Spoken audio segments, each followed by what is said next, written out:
What's the meaning of choreography?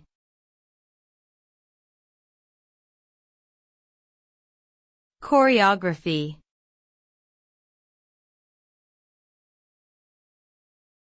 Choreography.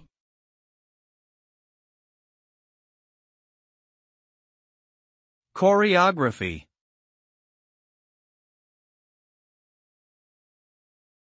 Choreography.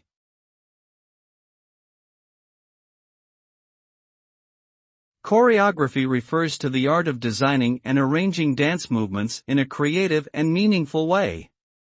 It involves planning and organizing the various elements of a dance, such as the steps, rhythm, and spacing. The result of choreography is a cohesive and aesthetically pleasing dance performance that tells a story or conveys emotions through movement. This can include solo performances, group dances, or even large-scale productions like musicals or ballets. Effective choreography requires both technical skill and artistic vision, and can be a powerful means of expression and communication.